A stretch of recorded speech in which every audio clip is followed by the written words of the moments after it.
2010 en adelante, excepto uno que veo ahí que pusieron, que se llama Kaká. Pero son jugadores que en verdad vimos, porque en el 2002 yo tenía 2 años. Vincent creo que nació ese año y tú también. Así que... Exactamente. Hola, bienvenido. Gracias por la bienvenida. Un honor para mí estar en este canal de los futbolitos, donde se habla de fútbol y donde se sabe mucho del deporte. La verdad, Vince, muchas gracias por la invitación. ¿Quién es el otro? Vince. Loco, mira, yo te voy a decir algo. Yo voy para Argentina. De hecho, cuando salga este video vamos a estar en Argentina. Vamos a ponernos los guantes, hermano. Fuck it. Vamos a poner los guantes. Se enojó el amigo de Vince, perdón. El primero, Neymar. Piensa en Prime Neymar. Primero, ¿cuál tú dijeras, Davo, que es el Prime de Neymar? Tenemos 2011 en Santos, mi favorito. Tenemos 2015 en el Barcelona, un animal.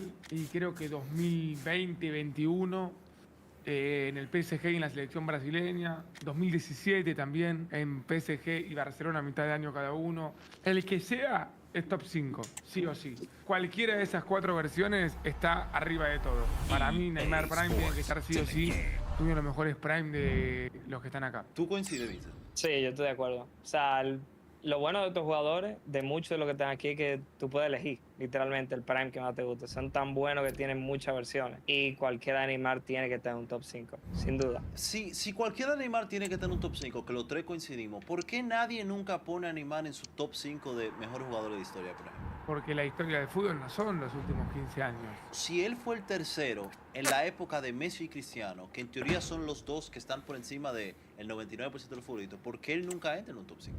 Y porque es el tercero, justamente. Hay muchos que fueron el primero de su época. Johan Cruyff, Maradona, Pelé, Ronaldo Nazario, Zidane, creo que están en otra mesa. Xavi Hernández Prime, un jugador que lo último que vimos de él es que se copió de la ropa de su mujer y estaban winning. Xavi Hernández, hermano, Prime.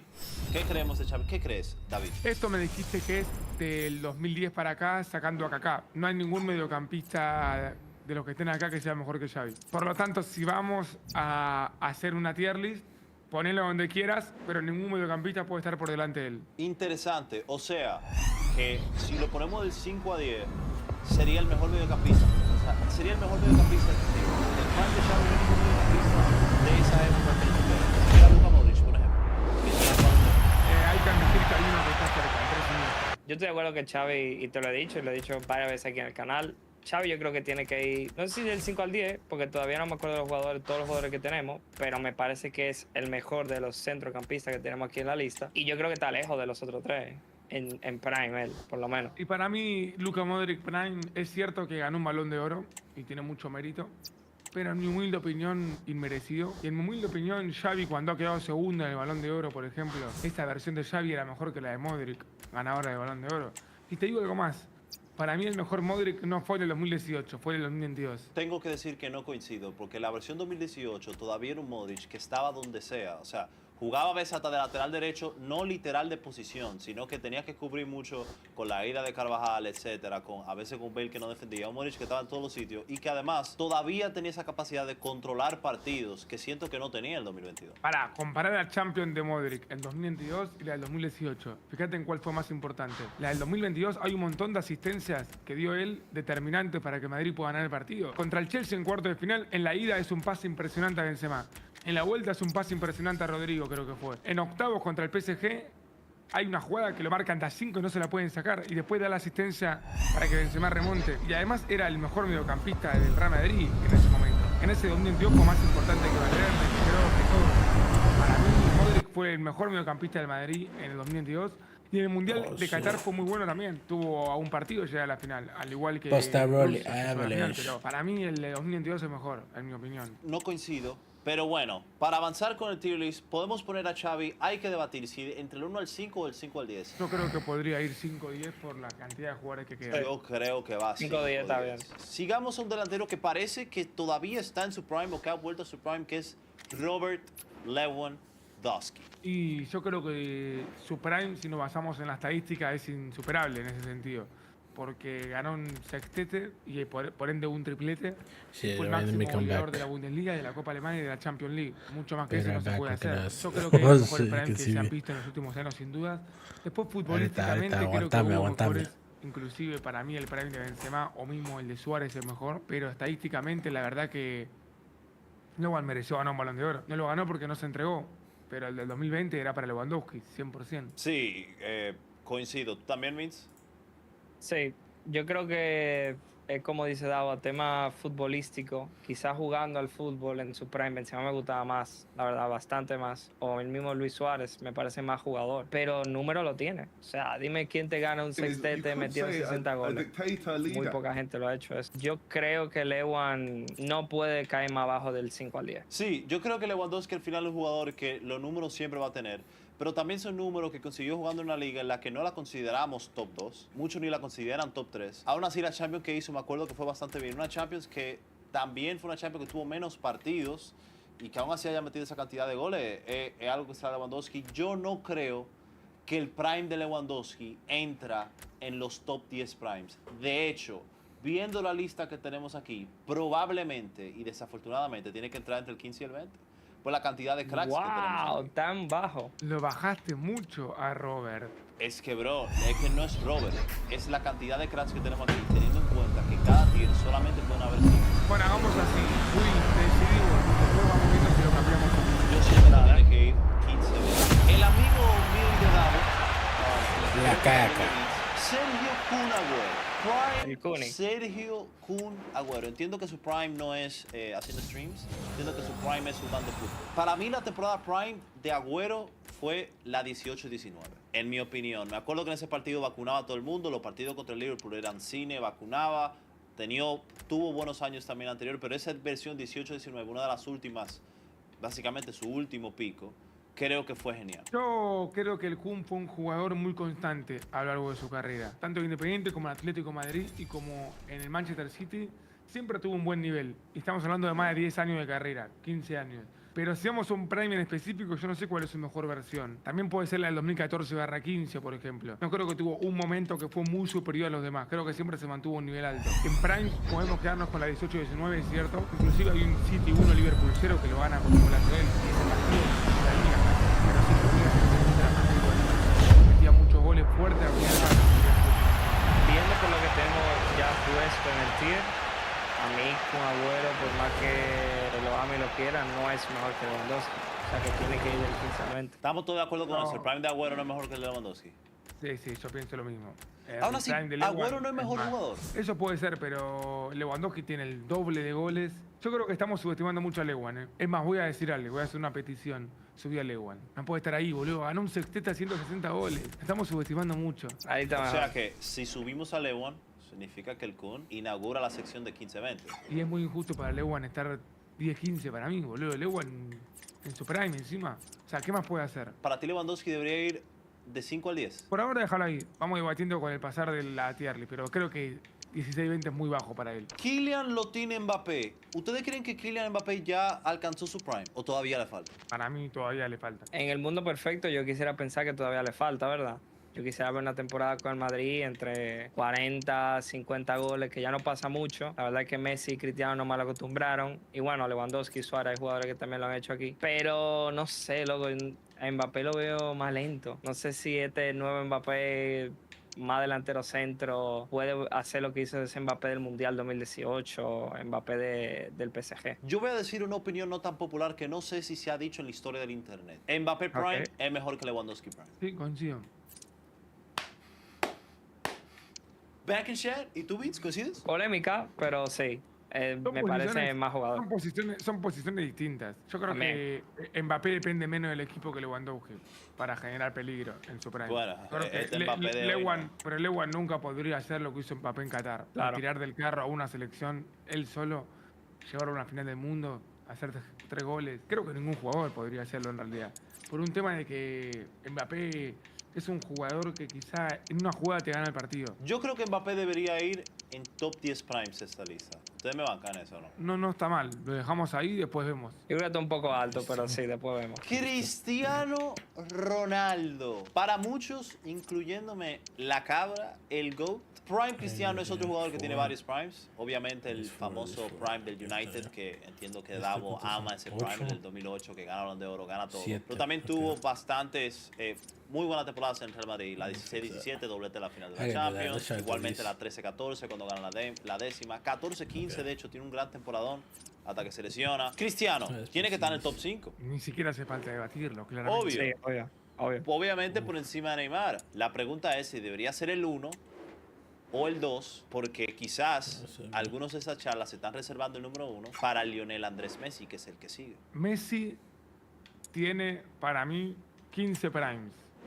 De esos 15 primes, hay 8 que termina ganando el Balón de Oro. La octava mejor versión de Messi, para mí, es mejor que el prime de Cristiano, como futbolista. What the fuck? O sea, el Así Messi ponelo que ganó el uno, último cinco. Balón de Oro en el Mundial es más que Prime Cristiano Ronaldo. O sea, o el Messi que ganó un mundial haciendo goles en todas las fases. Sí, es más que Prime Cristiano Ronaldo. Y yo no sé si ese es el Messi Culpa, octavo man. prime, pero Dame para el mí cine. cualquier versión de Messi es mejor que cualquier versión de otro jugador. Mira, yo creo que la foto que puse, pues intenté como poner fotos de los mejores momentos de los futbolistas, fue difícil, claro, pero la que tengo ahí es la de Messi 2012, que mete 91 goles. O sea, son números, eso ya son números de videojuegos, o sea, esos números no tienen sentido, no tienen ningún tipo de sentido, y encima no son 91 goles a los Haaland, que son tap-ins de metela, o sea, de pásame el área que yo lo Fueron meto. bastante tapins. Esos 91 goles hubieron muchísimo tapins. No, Bueno, no, pero- yo los vi son todos golazos, posta.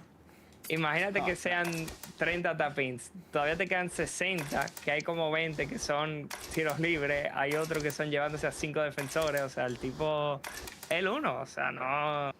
Loco, no, a para mí mí no me hay parece... competencia. A mí me parece muy loco que tú hayas dicho 91 goles y de videojuegos. Davo, ¿has metido 91 goles con alguien en FIFA? En uno de tus modos carrera. Todavía no. Se viene, ¿no? Llegaremos. Bueno, Messi ponerlo primero. Sí, ponga Messi primero, sí. Listo. No, Ok, no, Messi no, primero. No, pero adelante de Cristiano. No, ahí está delante. De hecho, debe estar delante de Neymar también, ¿no? Ahí está delante. No, bueno, atrás. Atrás, dale. Si yo le preguntara a ustedes, ¿prefieren estar atrás o delante de Messi? ¿Qué ustedes me dicen? Da igual. Cualquiera de Ahí los quedó, dos.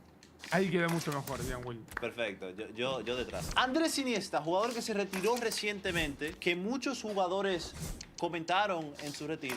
Modric especialmente dijo, ten un feliz descanso, hijo. Andrés Iniesta, si Xavi está en el 5-10, ¿dónde estaría Iniesta? 5-10. ¿Mbappé está por detrás de Xavi Iniesta? Es tan imposible comparar a Xavi Iniesta con Mbappé. Es Tan bastante difícil. difícil. Son posiciones completamente distintas. Me animo a decir un fútbol distinto también, porque quieras o no, fútbol evolucionó mucho. Pero para mí, Iniesta tiene que estar al lado de Xavi, 100%. Pero Sí, bueno, Iniesta Prime me parece mejor futbolista que Mbappé, diciéndote la verdad. ahí se viene Modric también por detrás. Vamos a debatir ya que estamos aquí, porque Modric es Para el que mí, sigue. Modric tiene que estar en 5-10 también. Para ti, Exacto, el sí, prime de Modric. Modric no es superior ni al prime de Iniesta y Xavi. En serio, viejo. En mi humilde opinión, no. Son gustos futbolísticos. Para mí, Xavi e Iniesta son los dos mejores mediocampistas del fútbol de los últimos 15 años. En carrera, en prime, donde lo quieras ver, son los mejores para mí. Si tuviera Zidane en esta lista, ¿tuviera por encima de ellos? Zidane, sí. Coincido. Pins, 5-10 entonces. Sí, 5-10. 5-10. Y Modric Yo te he también. dicho- Ponelo a Luquita también. Claro, y Modric también. Yo te he dicho que Luca quizás para mí tenga mejor carrera que Iniesta, pero en Prime a mí dame a Andresito. Y para mí tampoco igual. Para mí, no. Para mí, carrera, mejor Iniesta. Bueno, Iniesta ganó mundial, etc. Aunque llegando a final con Croacia, en mi opinión, es más que los mundiales regalados. Nadie banca, España tiene un mundial. Bueno, ey, ustedes no son chat, ¿ok? Ustedes no son chat. Antoine Griezmann. Tú Antoine, dijiste el principito. que el Balón de Oro de Modric el 2018 no fue merecido. ¿Quién se lo merecía? Griezmann, en tu opinión. No, Cristiano Ronaldo. La cabra. Tiene que ser de los peores jugadores de esta lista. Es un gran jugador. Pero Antoine Griezmann, si lo comparamos con los que ya hemos hablado y con los que siguen, tiene que ser el peor. A mí Griezmann me gusta mucho. No puedo decir que es el peor, pero sí hay cada jugador acá. Es muy difícil. De hecho, hay un jugador que estoy viendo que tiene una camiseta roja del United, que en su prime también era mejor. Yo a Griezmann lo O sea pongo que en el Griezmann en 15. el 2018 fue muy bueno. Sí, y Pero apareció en mejor- momentos importantes. En Francia con el Mundial, en el Atlético, la Europa League. Pero tuvo mejor prime que Agüero. Fue mejor el prime de Griezmann que el de Agüero. Es que estamos hablando de Antoine Griezmann, que en 2018 fue campeón del mundo, marcando o asistiendo en todas las fases, tanto en octavos como cuartos, como semis, como final. Campeón de la Supercopa de Europa contra el Real Madrid. El Real Madrid es la única final internacional que perdió en los últimos 20 años esa. Y campeón de Europa League haciendo doblete en la final también en esa temporada. En estadísticas hizo un montón de goles, un montón de asistencias. Yo creo que... A ver, ganó un mundial siendo No, figura. 86. Claro, por la importancia de los títulos sí se merece que sea mejor. Y la figura de ese mundial no fue Mbappé. No, fue Griezmann. Griezmann primero. Mbappé fue la figura de Qatar, pero en Rusia el mejor fue Griezmann para mí, en mi opinión. ¿Qué les parece Kevin De Bruyne? Ya hemos hablado de Modric, hemos hablado de Xavi y de Iniesta. Off. Creo que el prime de Kevin De Bruyne es un prime que vimos más reciente que el prime Crack. de los 3 mediocampistas que mencioné. Ojo, que prime- aquí hay competencia. El prime de Kevin De Bruyne son todas las temporadas. Es increíble ese juego. En mi opinión, el mejor mediocampista de la historia de la Premier League. De los que yo vi, sin dudas. De la historia no lo sé porque, por ejemplo, Ryan Giggs tiene 13 Premier League. 13, de las mismas que el Arsenal, algo que el Arsenal. O Paul Scholes, que no. ¿De qué valen esas cosas? Pero pará, el prime de Kevin De Bruyne, más que el de Griezmann, ¿por qué? Porque yo veo fútbol con los ojos y De Bruyne es mejor jugador que Griezmann. O sea, yo entiendo que tú dices que figura, mundial, bla, bla. Ese mundial era de Francia como sea. Y además, Kevin De Bruyne con su selección no se le puede medir mucho porque aparece, porque en el mismo mundial 2018 vacunó a Brasil, si no me equivoco. Tuvo un buen mundial. Creo que Kevin De Bruyne es el mejor en su posición en la historia de la liga más competitiva del mundo. Creo que Griezmann obviamente ahí va en desventaja porque compite con Madrid y Barça. Pero yo creo que De Bruyne, loco, a nivel de juego, quizá los números no lo vaquen a él. Y muchas veces sí, porque tiene bastantes asistencias. Pero muchas era muy asistencias. bueno, loco. O sea, y sigue siendo Igual- bastante bueno. Sí, para mí Kevin es el mejor mediocampista del mundo en la actualidad. Y es top 3 hace por lo menos 6-7 años. En ese sentido tenés razón. Yo a Kevin le pongo bastante alto. Está infravalorado. Yo creo que sí, porque de hecho, yo creo que en 2018 probablemente fue muy difícil. O sea, después de que Modric le bajó, Modric le lesionó, pero ha sido él, que tiene años siendo él. Es que es el mejor o top 3 seguro. Ahora entra un jugador que puede ser gente que está viendo este video que aquí se pierda la partida, porque es un jugador que sabemos que eres muy fan de Davo. Lo conociste en persona, Luis Suárez. Y le 1-5. sigue Benzema. Entonces yo 1-5. creo que 1-5 ver. Luis Suárez. vamos a debatir. ¿Por qué para ti el prime de Suárez es mejor que el prime de Benzema? ¿Cuál es el prime de Suárez? El primero es el del 2009, una versión de él muy infravalorada, porque terminó siendo el máximo goleador de todo el mundo en el año. Pero bueno, fue en el Ajax de Ámsterdam. El segundo fue 2013-14, donde gana la bota de oro en la Premier League con un Liverpool que la verdad no tenía un gran plantel, que digamos, marcando 31 goles en 33 partidos y siendo el máximo goleador y el máximo asistidor de la Premier. Paul, que tanto habló de la Premier, fue máximo goleador y máximo asistidor de la Premier League en la misma temporada, Luis Bien. Suárez. Es una locura. Y además, si querés sacar las estadísticas, analizar su nivel futbolístico, que para mí es lo más importante, y estaba a otro nivel. Lo que jugaba, lo que carreaba, la agarraba a mitad de cancha, gambeteaba. La verdad que tiró el carro. Después tenemos la gloriosa temporada 2015-16, donde tuvo más goles y asistencias que Messi y Cristiano, donde metió 40 goles en Liga, 22 asistencias en Liga, fue máximo goleador, asistidor de la Liga Española. Es la única temporada en el prime de Messi y Cristiano donde un jugador tuvo más goles y asistencias que ellos. Eso es un buen dato a tener en cuenta. O el 2015, que directamente gana el triplete, metiendo goles en Champions, 2 en octavos, 2 en cuartos, en la final. A mí me gusta mucho el Atlético de Madrid también, que gana una liga casi solo, pero bueno, creo que no, ese no es el mejor de él. A ver, sea el prime del Barça o el del Liverpool, yo le pongo 1-5. Por nivel futbolístico, Considera que el prime de Suárez es el prime de 21-22, la temporada que le da el Mira, Balón de Oro. a mí futbolísticamente me gusta más el prime de Luis Suárez, no te voy a mentir, creo que a nivel jugador Suárez es mejor que Benzema, pero el prime de Benzema es 1-5 para mí también. Por un tema de que ganó una Champions haciendo cosas impresionantes. Es una locura lo que hizo en octavos, en cuartos, en semis. Mismo en la final metió un gol, en mi opinión, mal anulado. Yo creo que lo de Benzema en su prime fue impresionante. Aparte, no fue solamente los goles, su nivel futbolístico, asistencia. Sigamos. Mohamed Salah. Creo que Jugadorazo. ese es un jugador que se infravalora bastante. Leyenda de la Premier League, leyenda del Liverpool. Y su prime es una locura también. De hecho, yo creo que su prime es mejor que el de Kylian Mbappé. Lo que quizás nos pueda hacer replantearnos la posición de Mbappé. Prime Salah es cuando gana Liga, Champions League. No, 2019-20 gana la Liga. Del 2017, de hecho, la 17-18, cuando llegan a la final en Kiev contra el Madrid, era un Es que temporadón de Salah. Ese fue su prime. Su Para prime mí fue ese fue su 2017, prime, 17-18, donde no gana nada, pero llega a la final de la Champions y tuvo como 31 goles en Premier. En Una Champions locura. hizo un montón de goles también. Hacía goles de todos lados, la clavaba al ángulo. Ese fue el mejor, por cierto. Es una Exacto, leyenda de la sí, Premier League. hasta ahora. básicamente. Es una leyenda del hijo del Manchester United, del Liverpool. Pero bueno, yo creo que a Mohamed Salah Prime, No es mejor que Y el con- Kylian Mbappé, hermano. para mí no. No lo quieren poner con Lewandowski y bajar a Mbappé. Y ponemos Lewandowski, Salah, Mbappé juntos. Yo ¿Y creo quién que eso lo veo más viable. ¿Quién sería el primero de los tres? ¿Quién sería el mejor prime de los tres? ¿Lewandowski, Salah o...? Lewan. Y Robert, Tito. Menos que Mbappé. Y Salah sería el peor prime de los tres. Y no lo sé, creo, es que están- creo que estamos están infravalorando todos un muy- poco a Salah, loco. Están todos muy igualados. La verdad que son todos muy buenos jugadores. Es muy difícil cuando están buenos. Y Mbappé. No está de- Vamos a decir que el grande Mbappé que estamos buscando es el del Mundial. El Lewandowski un sextete. O sea, no ganó el Mundial, pero ganó 6 títulos. Bueno, vamos a dejarlo así hasta ahora, después al final lo podemos reorganizar. Sergio Ramos. Para muchos, el mejor central de la historia del fútbol. Un prime Sergio Ramos que peleó por el Balón de Oro algún día. 2014, si le iba bien el Mundial, nadie sabe qué hubiera pasado. Yo creo que Sergio Ramos es el mejor defensor del siglo, probablemente. El mejor defensor de los últimos 15 años. Pero en Prime, lo que se dice mejor versión, una sola temporada, Virgil es Virgil. Así que creo que sería justo poner a los dos juntos. Uno es el mejor y el otro fue el mejor Prime. ¿Qué central se le acerca a Van Dijk? Maldini a nivel de prime. Yo creo que cuando hablamos de El prime... Prime de Ramos,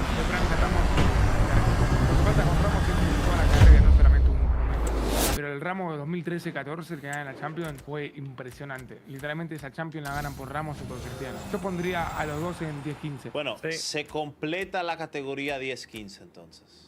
Hasta ahora tenemos completa la categoría del 1 al 5 y la del 10 al 15. Falta la del 5 al 10 y la del 15 al 20. Y ahora entra Kaká. 1-5. No cabe. Y hay que bajar a 1. ¿Por qué ese prime es mejor que el prime de Karim Benzema, en el que carrea una Champions, que mete 15 goles, en el que es el mejor jugador del Madrid, en el que es pichichi de la liga como con 29 goles, una cosa así? ¿Por qué sería mejor que ese prime de Karim Benzema? Que a los equipos que eliminaron esa Champions fueron PSG, City, Liverpool, Chelsea. Me decís que Benzema cargó la Champions. ¿Acá qué hizo? ¿Qué te crees? ¿Qué? Que ganar la Champions 2007 Benzema fue el máximo goleador y con 10 goles. Le metió el gol de oro. En semifinales metió 3 goles con Manchester United. La ida la trajo, gana United 3-2, 2 goles de Kaká. 2 golazos, hace chocar a 2 jugadores para hacer el gol. En la vuelta mete un gol, en la final mete la mejor asistencia del partido para que el Milan salga campeón. En cuarto también marca goles. Y además de eso, además de ser determinante, goleador, el nivel futbolístico que mostró Kaká en el 2007 es una locura. Si lo analizamos solamente como jugador, Kaká Prime, capaz digo esto y después me funa en los comentarios, no está tan lejos de los primeros. El mejor Pero, Kaká fue otro nivel de jugador. El tema es que no duró mucho, pero el Kaká Prime, el Kaká del 2007, es para mí un fuera de serie. Pero los 10 goles que metió Kaká en tu Champions fueron la misma cantidad de goles que metió Benzema solamente. Kaká no es el gol que metió Kaká en octavo de final, que es el gol de oro. Que Milan pasa a cuarto de final, y la jugada la agarran cada enganche. Era mediocampista ofensivo, era enganche. Entonces no era solamente goles, era asistencia, era fútbol, era tener la pelota. Pero por encima de Benzema, yo eso lo veo inconcebible. O sea, para mí, el prime de Karim Benzema esa temporada era un jugador que simplemente metía todo lo que tocaba, hermano. Todo lo que tocaba lo convertía en oro, excepto a sus 3 ex esposas. Pero todo lo que tocaba la metía... No, pará. Ponelo 6-10, Llorón, dale. Me acuerdo una vez que hicimos un tier list similar, entonces me busqué a Kaká para verme realmente las jugadas y el tipo, o sea, es que es la definición. Yo creo que cuando tú piensas qué enseñarle a una gente, para tú enseñarle, mira lo que es un futbolista, mira lo que puede hacer un futbolista con la pelota en los pies, tú le buscas un video de Kaká, el tipo era una barbaridad. Si Kaká entraba en tu top 5, entiendo que el prime de Kaká es el prime de Xavi. Listo. Mira, yo te voy a decir algo. Tanto Xavi como Iniesta como Modric son mejores jugadores y han tenido mejor carrera que Kaká. En la historia del fútbol los tres están por delante de él. En su mejor versión, Kaká Prime, no sé quién se le acerca. Gareth Frank Bale, jugador que está retirado en la actualidad. El prime de Gareth Bale. ¿Qué que jugador? Tiene que ser entre 2012 a 2016, por ahí, en esos 4 años. Para mí, específicamente, su prime es en su primera temporada en el Real Madrid, 2013-2014, porque llega una venta millonaria y ganó la Copa del Rey marcándose gol al Barça mítico, que lo corra Bartra, ganó la Champions marcándole gol al Atlético en la final también, fue determinante en los 2 títulos, creo que pudo mostrar su mejor versión ahí. Después en 2016 también fue muy importante y ya después arrancó a ser suplente, que aún siendo suplente entraba y metía goles, como con el Liverpool, que entró en esa final y metió el gol de chileno. ¿Dónde lo podemos poner? Tiene que entrar. Igual para el prime es el Tottenham. Puede ser. O sea, de esa temporada 12 o 13 y la 13 14, son esos 2 años, básicamente, porque como quiera, lo que hace en 2015 y después 2016, la Euro con Gales, sigue siendo parte de su prime, pero ya después del 16, las lesiones lo mataron. Para mí, Gareth Bale entra en el 15-20. Aún así, creo que su prime debe estar por detrás de De Bruyne, Agüero. A mí en lo personal, para mí en lo personal está por encima que el de Griezmann. Pero es porque yo amo a Gareth Bale, de mis jugadores favoritos. Yo creo que tiene que entrar entre el 15 y 20. No lo veo mal. No sé si por el amor que le tengo a Bale lo veo muy bajito. A mí me encantaba Gareth Bale. No, creo que no he visto ningún futbolista que se asemeje a él de su prime, ni cerca. La velocidad que tenía, el golpeo que tenía. Pero también lo que están por delante son muy buenos todos. O sea, De Bruyne, ahora, Mbappé, o sea... Yo creo que está bien ahí. Yo creo que por la calidad de jugadores yo creo que está bien. Aunque me gustaría verlo más alto. Antonio Kroos, jugador que se retiró la última temporada, probablemente se retiró en su mejor año. Aún así, mucha gente dice que este es el prime de Kroos. Kroos en el 2014, cuando ganó el Mundial, esa temporada que había hecho con el Bayern anterior, era muy buena también. ¿Qué creemos de Toni Kroos? ¿Entra en la lista de los Xavi, Iniesta, Modric? Sí. Creo que va a 5 y 10. Es básicamente muy poco Mira, debatible. en el orden que lo pusiste están los mediocampistas ordenados.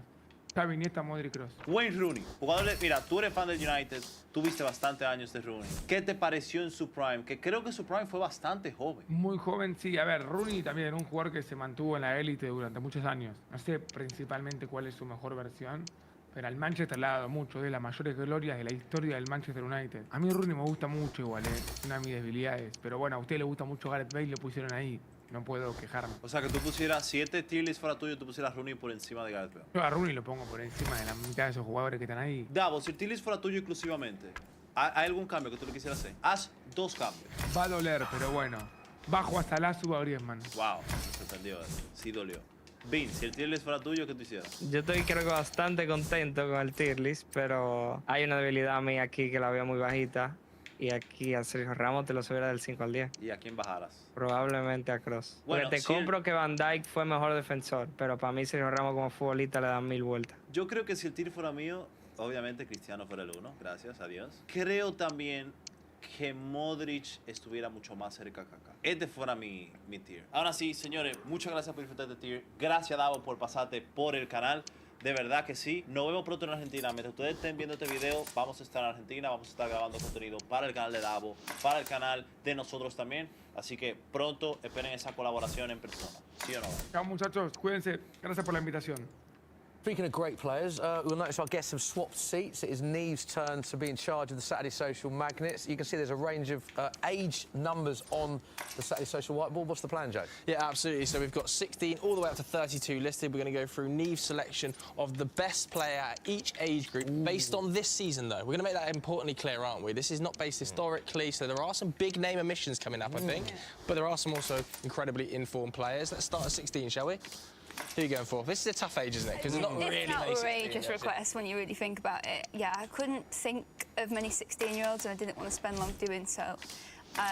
So what I did was I had a little look at who the academies in the country were interested in, and I noticed, Igor Tyjon was someone that was a lot of academies have shown interest in. So I had a look at his PL2 clips, scout clips. So I was watching AstroTurf footage up and down the court. This guy, he's an attacker, good close control, really great shot technique on him, looks a lot more senior than he is. And do you know what else I did? I watched every single minute of his championship season thus far. He's only played 1 minute against Bristol City. Yeah. It was a great minute, though. He touched the ball once. But I've gone with him because he looks like he shows a lot of talent. But even like Mikey Moore, 17, Boadi at Lille is 17. Let's talk about 17. Let's get him up and let's go to 17, because there's much bigger names there, isn't there, to discuss? Age 17, I think we all know who's coming here. It's Is this an easy. easy one for you? Yeah, so easy. So easy. He'd be the best on many of these age Yeah, brackets. I agree. He plays like a player so much more mature, so much older than he actually is. His football intelligence is outrageous. The moment where I thought, wow, no, this guy, he knows what he's doing, was in the Euros when Spain played France. And he was out on the right-hand side the whole game, but he had 2v1 on him. So he moved it in slightly more central, and Teo Hernandez stayed out wide, so he only had Rabiot on him this time. And it also meant Dani Olmo could go over to the right. But the amount of times he helped Jesus Navas as well at the back, and Nacho too. His game intelligence is brilliant. A lot of players could learn from him. I also think a big thing that I learned from him in the Euros, because we'd seen clips from him before that, but then I personally was watching a lot of him in the Euros, was like not phased at all by pressure, and the bigger the game, the more he stepped up in, which is a player that was 16 at the time, that turned 17 in the tournament. I think he's a massive asset of his as well. It's crazy, and even in that France game you speak of, Adrien Rabiot was talking to him before the game, calling him out, and it's almost like answered the call, and that speaks to his level of mentality and what a talent, honestly. Yeah, Rabiot was involved in that phase of play, wasn't he? For the goal as well. Stick him up. The only thing with him, I'd say, is Hansi Flick's quite reliant on him in the system. He didn't start against Osasuna and they lost that game, so really needs to be managing his game time a little bit more, I'd say. 5 goals, 6 assists and 11 appearances for Barca already this season. Okay, 18-year-olds. Yeah, I think I've gone with Endrick. I could have gone with Warren Zaire-Emery, could have gone with Lenny Yoro. You know, I highly rate Endrick. It's hard because Yamal sort of sets the standard way too high, and so even though Endrick's exceptional, he still looks quite raw. I'd say there's elements of his decision-making that could be slightly better at keeping the right moment to shooting. What you've got to bear in mind is that entire Real Madrid forward line seems to be all adapting how to play with each other, so he's got to try and find a way in that with limited minutes. But from what I've seen, wow. All right, let's get him up and go to 19. This is an interesting pick, I think. Yeah. It was a toss-up between Kenan Yildiz and Rico Lewis, and I went for Kenan Yildiz in the end. And that's because of, I think, the versatility across the forward line that he's shown. He excites me a lot more in his positions, putting him into the space and right foot, just behind the striker. And he's brought so much out of Vlahovic, who had really struggled for a little bit under Allegri, and he transformed him, so he elevates the players around him, and he's one of Juventus' best players. Kobbie Mainoo, I believe, is in that category as well, 19. Got to shout out Kobbie Mainoo, surely, here. 100%. I mean, the year he's had from being in the academy to by the end of the season being in the England squad, it speaks to his talent and his mentality as well. But Kenan Yildiz, I think, is a great pick as well. Got to go co-sign from Del Piero, which I think speaks a lot of. Yeah, OK, 20. This is a tough category, this. Because obviously you've gone for Savinho, but there's also John Duran in there. You Gavi, João Neves, Garnacho, Jamie Gittins is in there. Some big-name 20-year-olds. Yeah, but which player for me is having the most consistent impact and an outrageously good team as well? Not many players can come into a team that's already probably top 2, top 3 in the world and make them better. To create a goal in some way. Covers so much ground as well. I think City are much better on the transition this season because of him.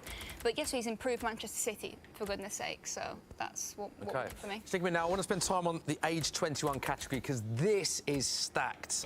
You know what, I'm actually going to thread first before we reveal your picks to see who you'd pick. Okay. We've gone Jude Bellingham, Florian Wirtz, Musiala, Camavingo, Pedri's in there. I mean, it is an absolutely stacked category. Yeah, it's absolutely stacked. Who would you go with for it? I think it's hard to ignore Jude Bellingham, isn't it? I mean, what he's done over the past couple of years, this season, the Madrid move, the way he's settled into it like a duck to water, won the Champions League, pulling out heroic moments for England at the Euros as well. People might say his performances weren't great, but he always seems to be the man for the big occasion, and it's hard to ignore him. Who have you gone for? So I have gone with Jude Bellingham. However, if you came back to me in a few months, I would probably put Pedri. Because I think a fully fit Pedri will overtake Bellingham. It depends what midfielder you like. All those names, the different kinds of midfielder. And I love a midfielder that controls a game. I love a midfielder that picks the ball up deep and just dictates that tempo of that game. And Pedri missed so many matches last season. He had an injury this season. When he gets back to full speed, I think we'll realise how good he is. But right now, it's Bellingham. It's weird. I feel like Bellingham's starting to get a little bit of hate almost. Some of his performances. I noticed it with England during the week, and then he obviously pops up with the winner and that. I found it quite bizarre for a 21-year-old. I think it's part and parcel when you're at the top, and a lot of people are kind of want to be your critics, but I think it speaks a lot when you say they've got Camavinga and Jude at 21 at Real Madrid at that age. They're secure for the future. I've got to shout out Musiala as well. I've obviously covered the under-21s for many years, watching him play, and a lot of Bundesliga action as well. And honestly, he is so integral to the way whatever team he's playing in plays, and I think his ceiling is really high as well. I know that he's got a lot of competition in this category, but Musiala is an unbelievable talent. 22. 22. Yep. Cole Palmer. This one's easy? Yeah. Fairly straight. There are some good players in there, you know, Michael Olise, Oscar Gvardiol, Some good names, but they're just not Cole Palmer, are they, right now? Yeah, they're not having... He's just superstar, isn't he? You know, he's the player that everyone's talking about, everybody's watching. Is he the best player in the Prem? No, I still think Haaland's the best player in the Prem at the moment. Okay. I do think Palmer's second behind him, though. And, yeah, he's an absolute superstar. And it would be interesting, because the next person I've got, actually, should we do 22? I was just about to ask that. Yeah. 23, rather. I've got Saka. And, do you know... Put them both on. When we talk about Palmer and Saka, because it's almost like you're not allowed to compliment one without people saying, well, do you hate the other? It's bizarre. I would love it if whoever the England manager ends up being, if they could find a way to play those two together, because I honestly do think you can play those two together. Yeah. A little bit in the way that if you look at Saka and he gets tight to Odegaard and Havertz as well at Arsenal, you can have two players that sort of combine with each other, close to each other, but we'd have to make it work with the other players, with the balance. I think Palmer, it works in that Chelsea system with Madueke on the right. I think he's almost better in the 10 floating around. You know, the competition might end up being Palmer versus Jude or Cole Palmer versus... You mentioned that the Palmer-Saka Foden, it's a debate a lot of fans have. Yeah. I'm not going to ask you who you think's best, because as you quite rightly pointed out, you're doing a disservice to all of them, but who do you think has the highest ceiling out of those three England players? I find it hard to argue against Saka. I know Palmer's almost like the guy who's doing it at the moment, but I think Saka, every single year at Arsenal, it seems like there's a challenge thrown at him and he rises to the occasion. This season, you've got Odegaard missing. He's taking the armband and he's taking the team by the scruff of the neck like it's nothing. So 7 assists already in the Premier League this season. Just going to raise one more name in the 23-year-old category. I think Saliba. Yes.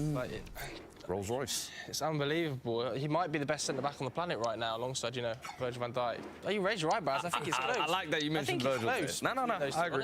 He's 23. Good shout. Yeah. 24? 24. Now, this is a Yes. really tough category. Now, Niamh, you've just said you think Haaland is the best player in the Premier League right now. Yeah. But you've not picked Haaland for 24 because of this man. Yeah, I think with Haaland, I think with that question, it's more about form, isn't it? And all the goal scoring that Haaland's done. And as a goal scorer, yes, Haaland's exceptional. Tough age. Vinny and Haaland is a tough one. Yeah. I've gone with Vinicius as the overall player because I think he's got the goal scoring instincts that Haaland's got, but he also goes and takes games. He takes control of the games as well. And Real Madrid at the moment, the attackers, if I was a young attacker at Real Madrid, all those players they've got there, the player I'd be looking to learn from at the moment is Vinicius as well. He's their best attacker. OK. Which is not easy. Throughout age 24, obviously, we'll shout out some of the names as we have them with all of them. Vinicius Jr., Erling Haaland, Foden, Tchouaméni. Who would you have gone for this age category? I'd have easily gone for Vinny as well. Current favourite for the Ballon d'Or, and I think, as you said, he's got that little bit of X factor in big games in the Champions League where you always feel like he can be the game decider. So, top quality player in my opinion. OK. And we move on to another stacked category, age 20. Good luck. Because this is where it starts to get controversial. Should we read some names? Well, there is a player called Mbappe who's 25. Yeah. And you've gone Bastoni. Wow. Alessandro Bastoni. And you know, Odegaard, I think he's 25. Yeah, he is. Rice. Declan Rice. Yeah. Alexander Isak. Kai Havertz. So, you know, you mentioned about centre-backs, best one on the planet. I think that Bastoni is as good as Van Dijk and Saliba right now. Oh. I really do. And the reason why, let me say why. I think it's easier playing in the 3, though. No, the thing is, though, I think naturally, for a lot of back threes, it might be, but the type of back three that Inter play is actually not. So if you look at the role that Bastoni plays, Inzaghi's back three is not a normal back three. It's a really aggressive front foot back three. So if you look at the way Bastoni has to fit into that system, he's got DiMarco on his left as a wing back. If you watch DiMarco when he plays for Inter, he's a winger. As soon as they build up, he's off. Yeah. So Bastoni's got a lot of responsibility. Not only that, I don't know if you've seen Bastoni's ability on the ball, but it is exceptional, and because of that, you often see him in midfield as well, because his in-swinging crosses from deep are exceptional. But it's even beyond that. Because of the way that Inter play, they've got 2 strikers and a wing-back, and the 2 strikers are really tight to Ramos Martinez because they combine with each other. There's a big space between the wing-back, DiMarco hugging the touchline, and those two strikers. That space in between, Bastoni's the one who occupies that space. And we talk about Gvardiol and how exceptional he is and fluid on the ball. So's Bastoni. Like, he looks like a player that could play other positions because of it. Yeah. And that versatility as a centre-back, I've never quite seen anything like it. It's exceptional. And there's not a team in Europe that Bastoni would not improve because of how versatile I love he is. the level of knowledge and depth with that answer. Detail. But obviously, Mbappe as well in that category. I can't. Who would you have gone with? I can't ignore that. I think I have to go Mbappe. And I know, obviously, the season has started with a couple of penalties, and people say maybe he hasn't had the best Euros, but Mbappe is Mbappe at the end of the day. He's best player, one of the best players in the world, in my opinion. Yeah, but what I like about this show is that it reflects the current period that we discuss. Yeah. And I've got no doubt that this time next year that could age horrendously when Mbappe finds his form. Yeah. But, you know, whether it's psychological factors, whether it's fitting into a new team with new players. Injuries. You know, yeah, injuries, like the nose injury in the Euros, I've got no doubt that might have impacted him. But all these different factors, apart from Messi and Ronaldo, how many players do you truly know that maintain the standard that they're capable of every year of their career? Right. So I'm not having a go at Mbappe. There's nothing negative on him. I just don't think 2024 has been his best year. And the impact, the intensity that he has in games has just not been the same as what we've seen of him in the past. So good argument. Okay, let's go to 26. Well, talk of intensity. Valverde. Another Real Madrid. A lot of Real Madrid's names we're pick. seeing on the board. Yeah, of course. They've had a great year. I'm going to again shout out a defender here, though. Gabriel. Yeah. Also, you got Trent in that category as well? Yeah. So, Yeah, but Fede's Trent's just incredible, I isn't it? pondered over it. Yeah, Valverde is so important to how Real Madrid work. He'll be even more important this season with the loss of Toni Kroos as well. He just puts in all the groundwork, covers so much ground, but also his shot technique's unbelievable as well. And where he's so useful to Real Madrid is with Carvajal on that right, he covers for him all the time on that right-hand side. So, yeah, such a useful, underrated player. Let's stick him up because 27 is another quite stacked category. So let's reveal who you've got, and then we'll see what Fuad thinks of this one. Barella. Okay. Lautaro Martinez in there as well. Luis Diaz, Ruben Diaz, Teo Hernandez. I think Ruben Diaz maybe would have been the one, but that's just me being a centre-back kind of nodding towards that. But I think Barella's a quality player, I think. Yeah, I think Ruben Diaz is exceptional. I don't think this has been his best year, personally, either.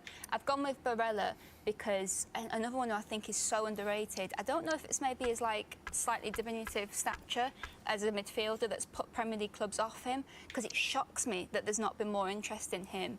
I think that if you were an elite team, having a player that can drop between the centre-backs, pick up the ball and be so composed in any area of the pitch and, like I say, control the tempo of a game, those players are not easy to come by, and I'm shocked that more players haven't tried to get Barella.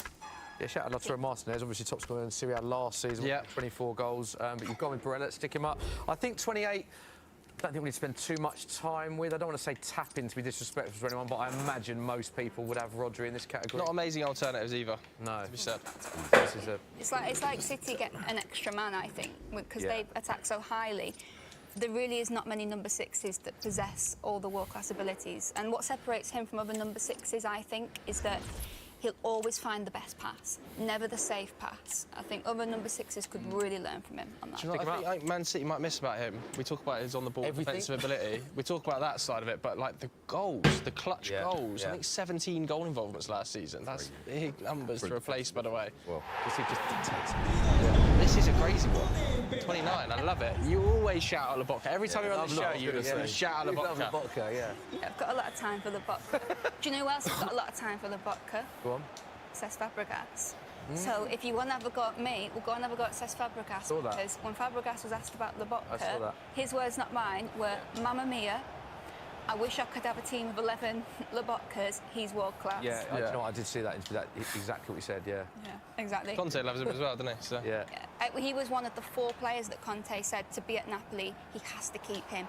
Di Lorenzo, Anguissa, he was one, Kvaratskhelia was one, and him and Anguissa as the cushions for McTominay is why McTominay is through right. They're loving McTominay, love him. They love him. We shout out some alternative like we have done in this category, because 29 is quite an interesting one. Jack Grealish, Kimmich, Akanji, Ake, Gnabry. It's a stacked category. Who would you have gone with out of those names? Kanji is one that is very underrated in my opinion. I think since he signed for City, he is fielding that right back, left back, centre mid, centre back, and done it all to an elite level in my opinion.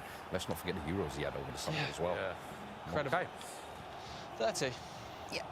One of the more simple selections here. Yeah, definitely. It's year after year after year. What a player. What a player. Can play anywhere. One of the most reliable players in Premier League history. Yeah, totally Okay. agree. Well, 31. 31 again. Is this a bit of a tap-in? Yeah, Do you definitely. think? No argument. Let's come to the Spurs fan on Harry Kane. I mean, went to a new league last year, scored incredible amount of goals. I think 44 goals in 45 appearances for Bayern last season in his debut season in a new league. what a player, honestly, and the game of what he brings to Bayern, I think you're seeing more out of Elise now that he's over there as well now. Of course, I would love for him to pick some silverware before his career is over, because what a shame that would be for a player of that calibre to retire without any trophies. Think he will this season? He'll win the Bundesliga this season. I hope so. I hope so. It's not always a tap-in, is it, Yeah, I at the moment?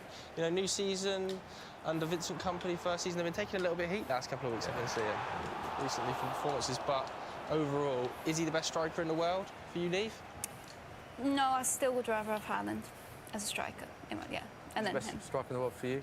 I mean, even Lewandowski now, he's still at 36 doing what he's doing. It's, Yeah, if we'd have carried this on, I was thinking But- where's Lewandowski? yeah, but I think I'd go with Haaland. Hard to ignore him.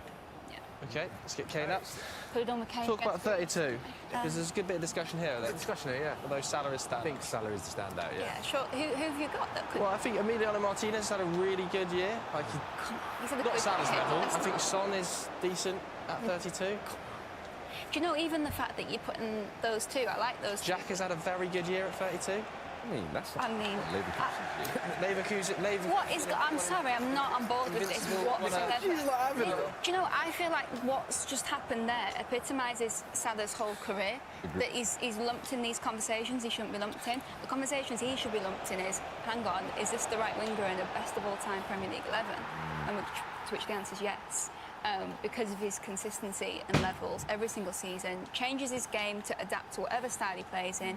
He's the most efficient winger I've ever watched in my life. You know what's interesting? When you're talking about the Ronaldo Messi, I'm not saying he's Ronaldo Messi, but when you were saying about how many other players have that consistency, and you used the word consistency, the first player that came into my head for numbers was Salah, because even when there's not many seasons Liverpool have dipped, but even when they've not been at the performance they've been at previous seasons, he's always someone. Look at his goals to game, he just always backs it up with numbers. Yeah, and I think what we've seen over the past 18 months, he's become a bit more of a creative as well, adapting to kind of Liverpool, realising as age is getting on, I need to mould my game as well, and what a player. Do you think he signs a new contract? Yeah, I think all three do.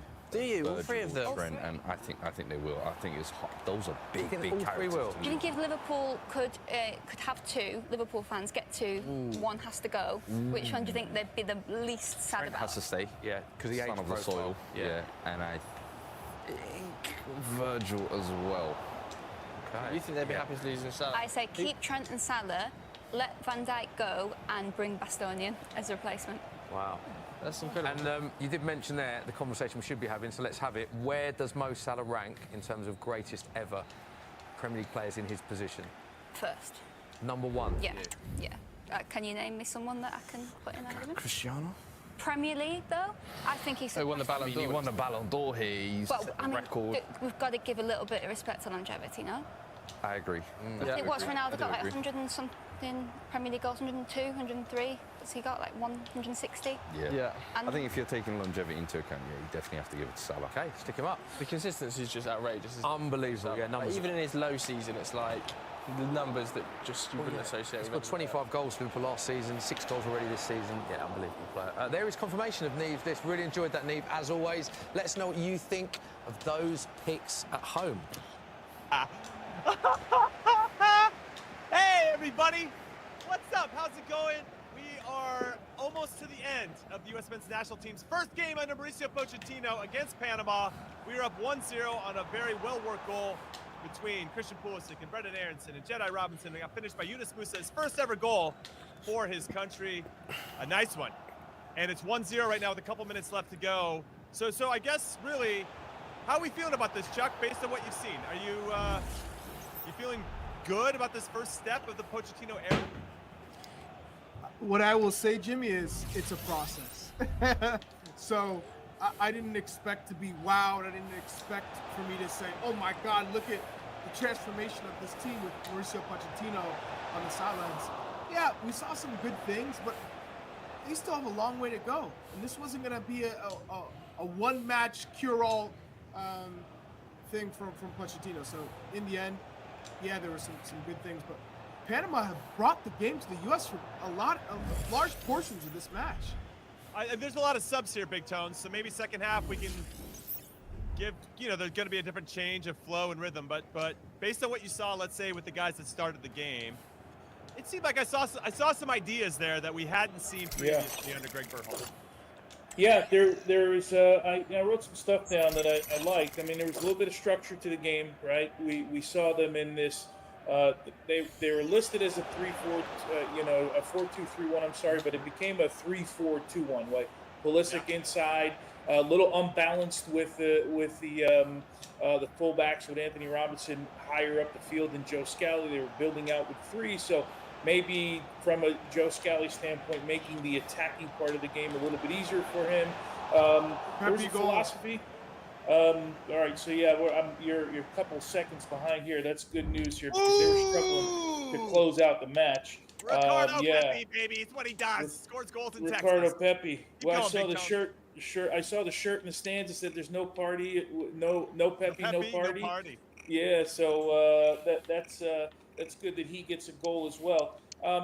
So there was a philosophy. It was the counter press when the ball turned over, get forward quickly. Credit to Panama. They did not make it easy. And I thought some principles were there, right? Harder work than we've seen in the past. I don't think we have an argument with that. But I'm with Charlie. I didn't expect that this was going to be an overnight success, right? So, 2-0 is probably a good result to go back and work on things. Yeah, really exciting. 2-0. I'm buzzing right now. Good way to finish this game, get our energy going for the post-game show, which we're going to get to on the Golazo Network right after this. So hit like and subscribe. Let's get after it.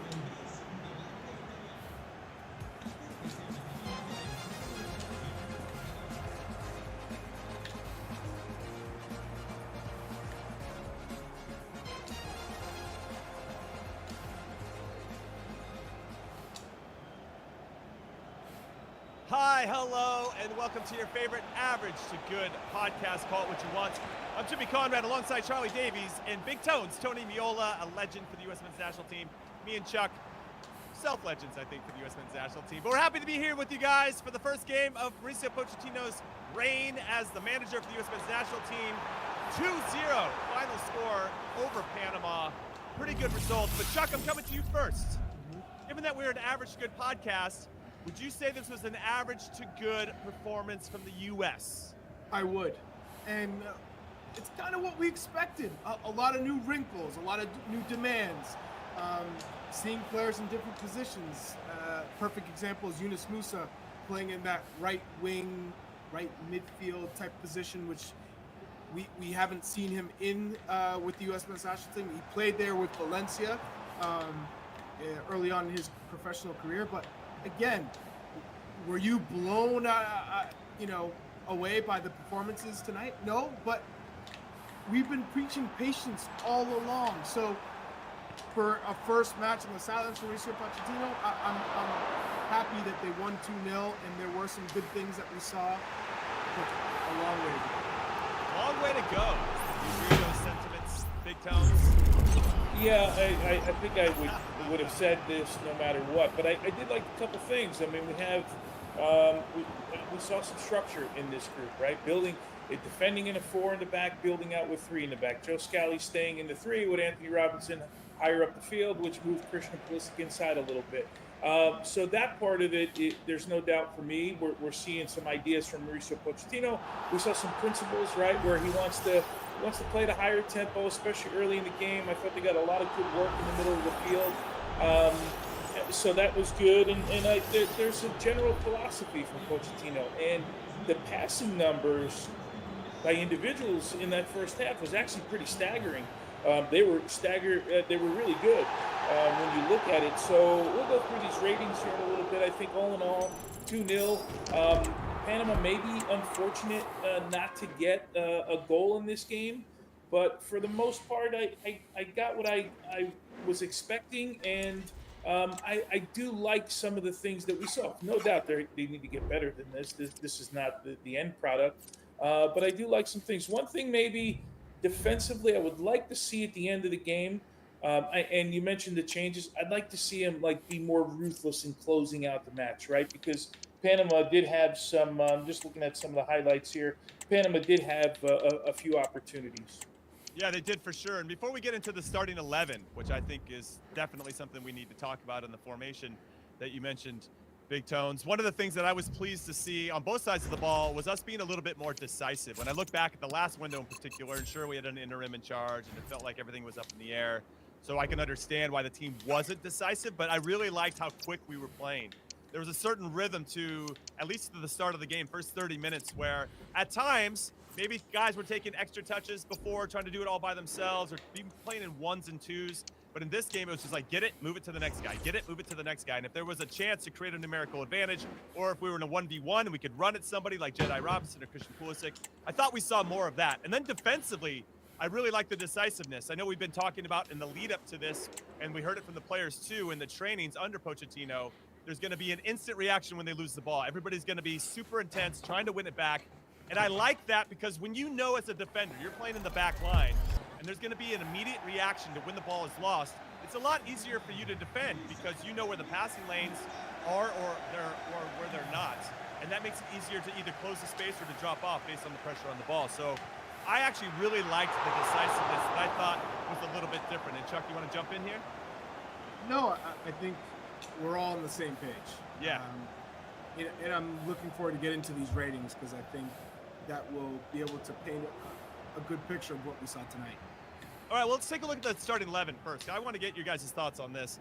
So Matt Turner in goal. So Matt Turner was an interesting ad because, at least as a starter, sure, he's got all the experience and all that, but Mauricio Pochettino came out and said if you're not playing for your club team, it's going to be hard to find your way into the starting 11 for the U.S. He gets the start tonight. And then you have, looks like a 4-3-3 here on what we're showing you. It's listed online at 3-4-2-1, but obviously, as Big Tones mentioned, there was a lot of fluidity in how we moved, especially in our back line. So we had Joe Scally at right back, Mark McKenzie, Tim Ream, center backs, Anthony Robinson, Jedi Robinson on the left. And then you had Busio and Aiden Morris playing the double sixes, protecting that back four. Yunus Musa playing wide rights. And then you had Brendan Aronson and Christian Pulisic. I think Brendan, let's say if it was a 4-3-3, Brendan Aronson would be more the 10. Pulisic would be on the left side and Josh Sargent up top. So interesting starting 11. And I think the biggest one for me, well, I guess there's two. And Big Tones, I'll come to you. Busio getting the start. But like Chuck said, once Chuck said this a week and a half ago, that Christian Eriksen was the player that played the most for Pochettino at Spurs and all time or whatever it is. Busio really fit that role, and like, okay, that makes a lot of sense. But Yunus Musa on the right side, I thought was an interesting choice, and obviously he paid that back by scoring his first ever goal for the U.S. Yeah, I mean, he was a right-sided midfielder, Musa, right? And when we had the ball, it was really a 3-4-2-1 with Pulisic and Aronson underneath the forward. So again, when I look at the twist there, I like it from Pochettino. I don't know what he was trying to accomplish. We do know, remember, Yunus Musa has played on the right-hand side. Now, with Milan, when he played on the right-hand side, it was more of a wing-back position coming in late in games. He does like to get up the field, so he feels comfortable there. He's got a couple assists from that position. At his previous club in Spain, he played a little more advanced position. Remember, Greg is the guy that dropped him a little bit deeper, right, into the midfield, especially when Tyler was getting hurt, so we saw him a little bit deeper. So a position he's comfortable in, a decent match for him, good for him to get the goal, his first goal ever in a U.S. jersey, so that's all positive. I thought Morris and Busio, this is my rant about playing games every week. Whether you like those guys or you don't, they look comfortable today. They look comfortable with the ball. They look comfortable connecting with each other. They look comfortable playing the ball forward. One thing that Jordan Morris, I don't remember this so much at Columbus, and maybe because he sat next to, you guys can help me out, maybe because he sat next to Darlington Nagbe, and we know what he does on the field, but he turns and faces forward an awful lot in the midfield. And I think we've missed that for a little while. So that's something I want to continue to watch in his development.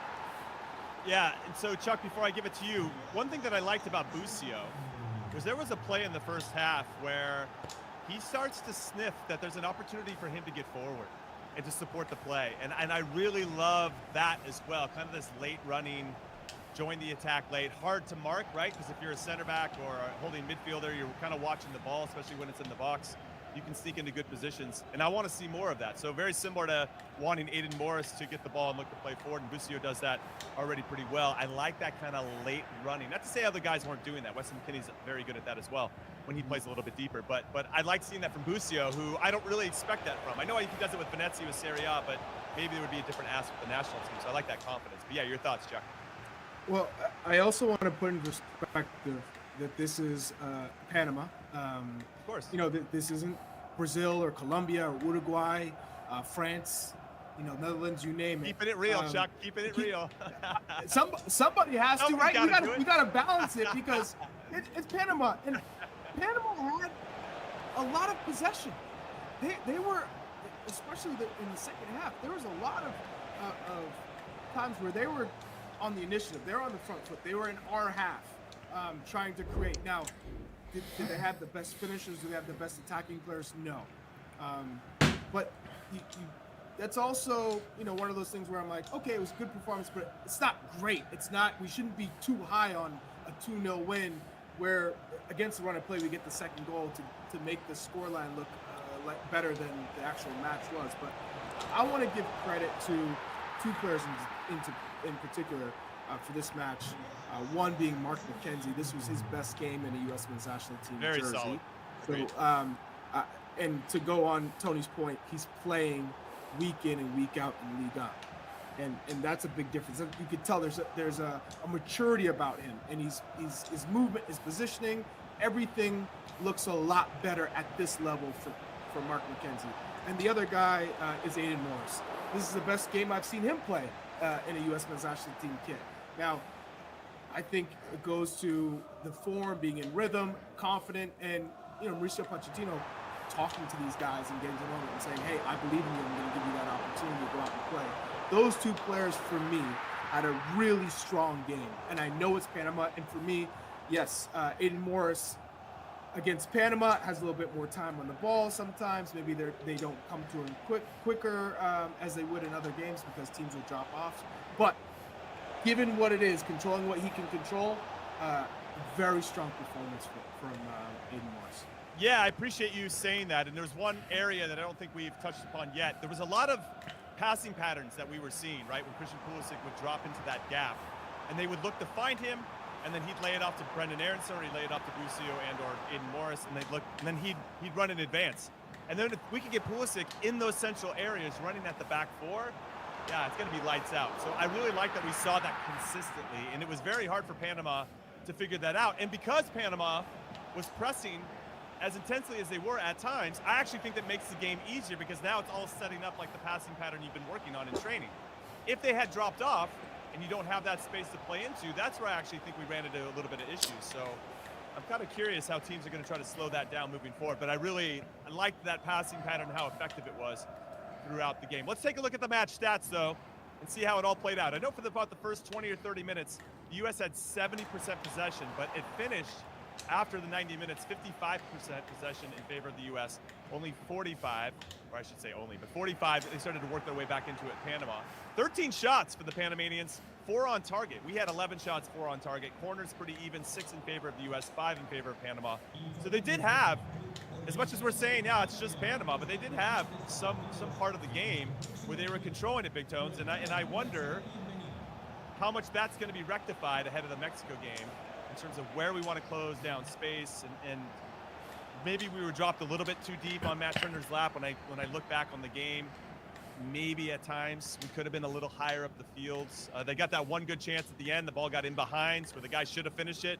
I didn't think it was as easy as Chuck thought it was easy. Fajardo had Jose Fajardo had a golden opportunity. Are you out of your mind? So that changes the complexity of or at least our, because that would have made it 1-1. I don't think Panama gives up that second one at the end. But anyway, we look at the match stats, and Tones, I want to throw this to you. I'm going to set it up like this. The 2 goals that we ended up scoring, despite all this passing patterns and guys in different spots and the composure of a lot of our players in high-pressure situations in and around this game, in and around the field. Both of our goals started from a long ball up to the left side. You know, Jedi Robinson does really well to dig it out and then plays to Pulisic, and then there's some magic, gets it over to Yunus Musa, taps it in. Great, thank you so much. The last one, it's Matt Turner knocking it up. Tillman brings it down. He plays Haji right in behind. He puts it across the Pepe. Thank you very much. Makes it 2-0. So for all this stuff and intricacies that we're talking about in possession, it really just a couple Route 1 plays that ultimately unlocked Panama. Well, doesn't this go along with what Pochettino said in his pregame presser when he said something to the effect of, you know, I understand people always say that they want to live and die by their principles, but I'd rather live. And he was basically saying, right, like, we have an idea of how we want to play, but when the ball needs to go over the top, it needs to go over the top. And how often we've been talking about this, right?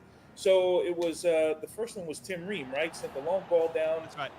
Beats everybody. Anthony Robinson, who's playing high up the field, gets in behind the defense, and then there's a little give and go. He digs it out, as you mentioned. Little give and go with Pulisic and Aronson, and then a great ball, great run, great, really good finish from Musa.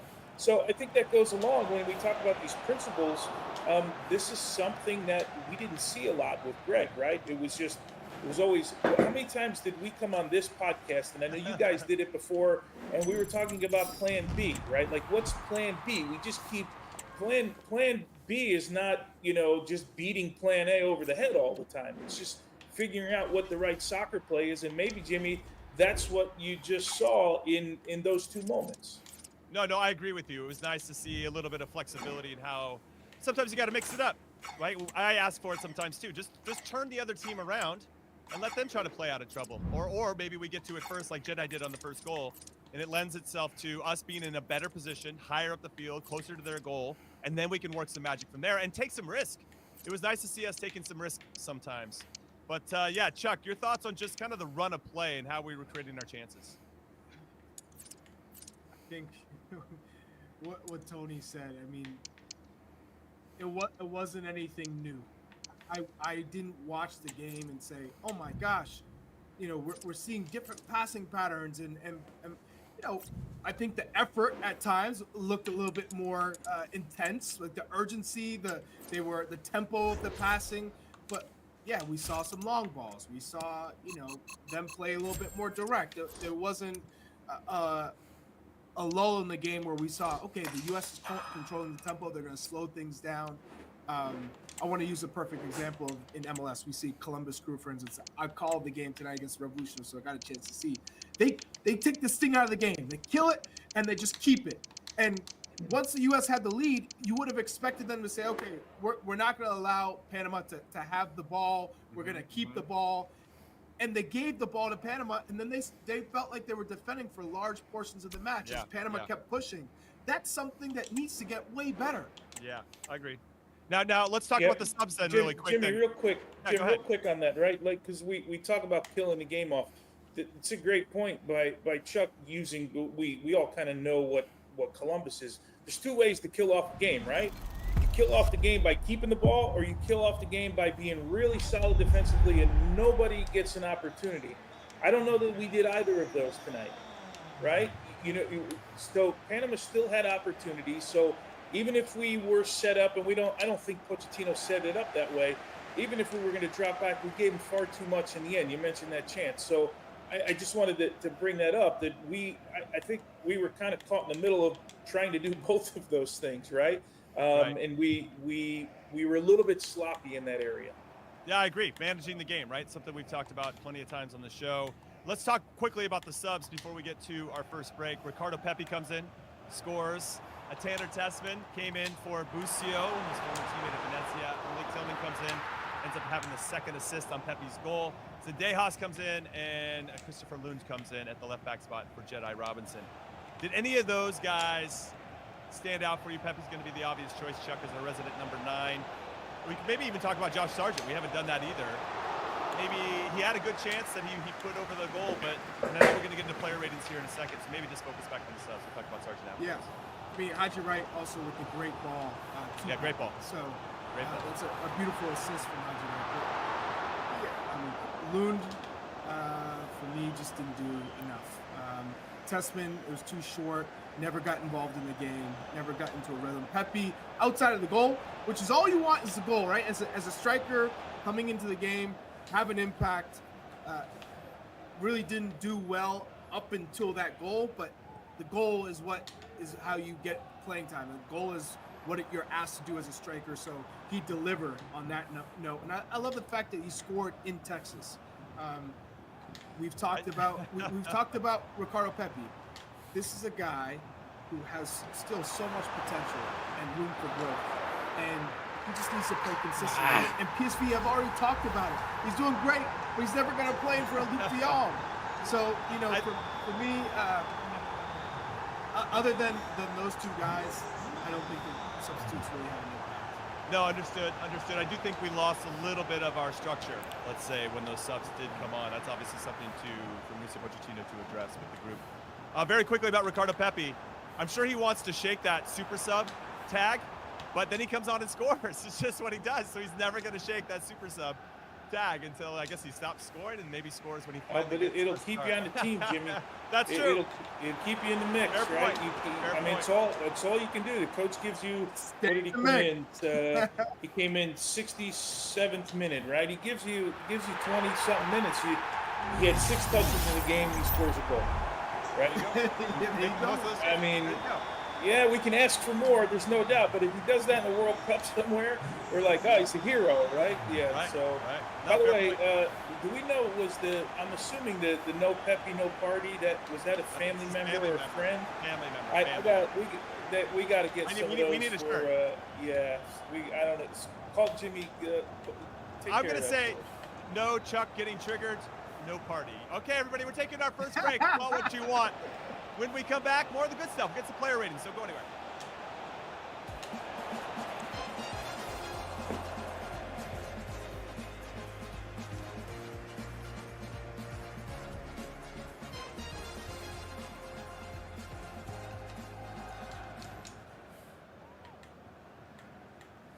Welcome back in to Call What You Want.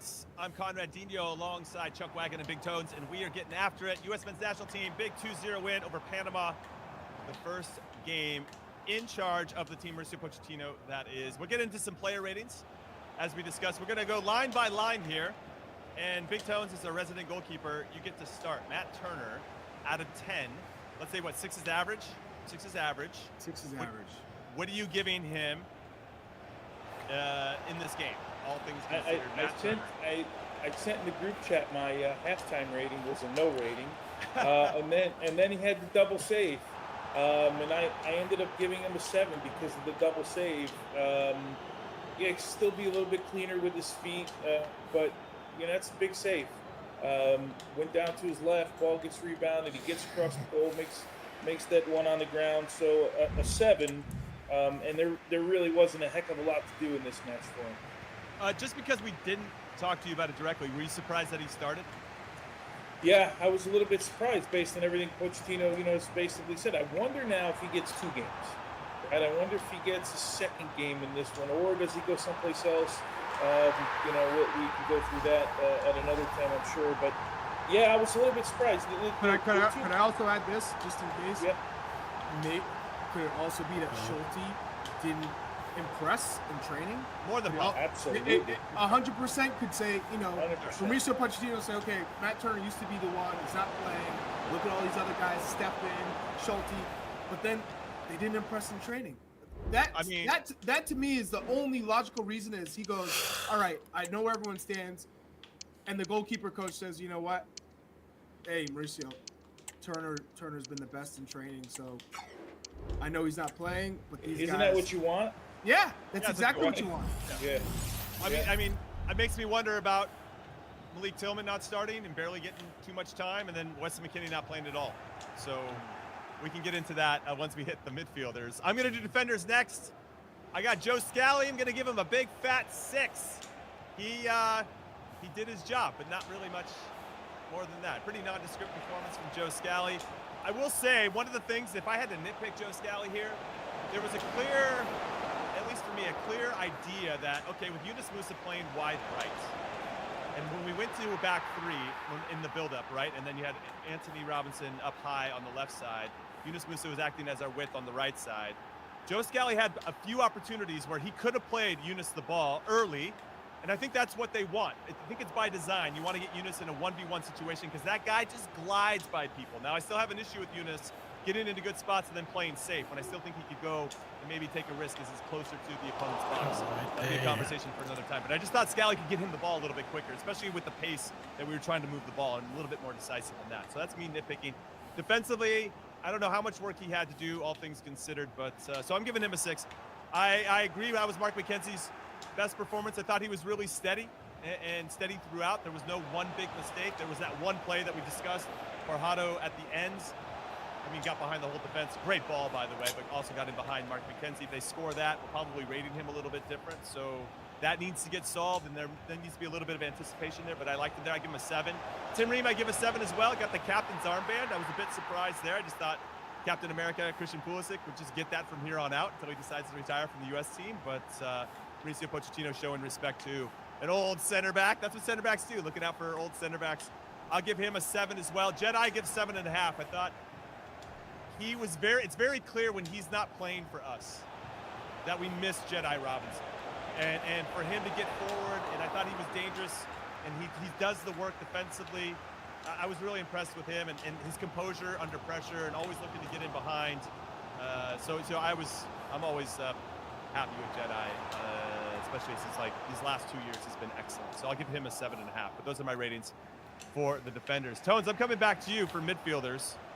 What are you saying? And let's say it's Aiden Morris.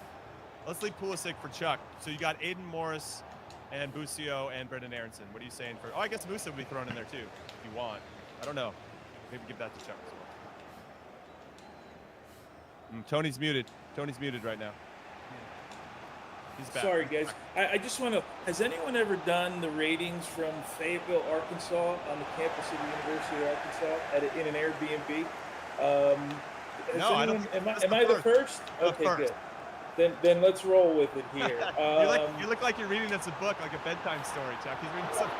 No, because I don't have my normal setup. I just got a computer. I turned furniture over here. Make me a glass of tea while you're at it. Yeah. What do you want? A cup of tea? Yeah. I got it behind me. I can see him blinking back there. Really? Oh yeah. Sorry, let me put my head over here so the thing doesn't. I was really impressed with Aiden Morris tonight. I'm going to start there, Jimmy. I gave him a 7.5. He was 71 of 78 in passes tonight in the middle field. He did give one in the first half away that led to a couple scrambles in front of goals. So clean that up a little bit. But he looked really comfortable. And how many times did he turn in the midfield? And I love Pochettino. Right at the end of the half, there was a chance to turn, and there was a long ball that could have been played over the top to Anthony Robinson on the left-hand side, and he didn't get it. I don't know if you noticed Pochettino on the sideline jump up, and that's like I want to be good every moment. But Aiden Morris 7.5. Busio, another one, 43 for 46 in passing tonight. I gave him a 7. I like his energy. I like, he finds spots. He gets forward. He looks Tanner super Testament, calm too. Very cool. He is. He's really calm. And again, I go back to the whole playing thing, right? Like you're comfortable when you're playing, not when you're playing 8 minutes a game and missing 2 weeks. You know. Tanner Testament, I didn't give a rating to, but nothing bad. I mean, he did what he had to do in the game. He was involved a little bit late in the match, but I didn't give. He was. I'm looking here. He was 11 for 13 on passes, so clean and did a job. And then Yunus Musa, who really played as a right midfielder in this game, right? I gave him a 7 in this match. He gets the goal. A couple times he was dribbling at players early in the first half. I like that. He lost the ball a couple times, but that's okay if you're taking players on. But I thought all in all, it's hopefully a game that unlocks Yunus Musa and gives him a little bit of confidence because the guy needs some minutes. So yeah, we got him right here. 7.5. 7 and a 7 in the midfield. I don't know how to score Tanner Testament in this one, but nothing bad out of him. All positive stuff. I would have gave Musa a 6 if he didn't score. Yeah, okay. I wrote it down. Plus I had a one is the 6. goal? Yeah. Yeah, I had him as a 6 until the goal. I honestly, Chuck, to your point, I think he plays safe when I don't think he needs to at times. And this kind of speaks to some of our players where they have an opportunity, like you can see them looking to go forward, and there might be a chance or a passing lane to do it, but they're like, I'm just gonna play back. Yeah. And I especially against teams like Panama where we can drive the game a little bit more, it feels like we can. We have the confidence knowing that we can. It'd be nice if we had that moment to go forward. Now, I know we can't do it 100 miles an hour all the time, but this is something I wanted to throw out But there. is that confidence, Jimmy? Is that A little bit. confidence from Yeah. not feeling it all every week, you know? Yeah, no, that's true. And obviously he's being probably tasked with things that he's not right now with the club. I mean, I know at times they put him out wide, but he was really out wide today. So he's probably seen a different area of the field. But I'm thrilled that he got his first goal. I still have my Yunus Musa pajamas, so I'm a huge fan still. But 3 shots, 41 touches, 85 minutes, first career goal, as we mentioned. So a big night for him, and long may that continue. Confidence is a hell of a drug, as we talked about. All right, Chuck, let's get to it. Resident number 9, you got our front 3. And if you want to bring up Ricardo Pepi in your ratings as well, happy to do that. But take it away. Yeah. So I'll start with Christian Pulisic, 7.5, 67 minutes. He had the assist, but there's 3 chances he created. I thought he was impactful. He got around. He wasn't trying to do too much. Good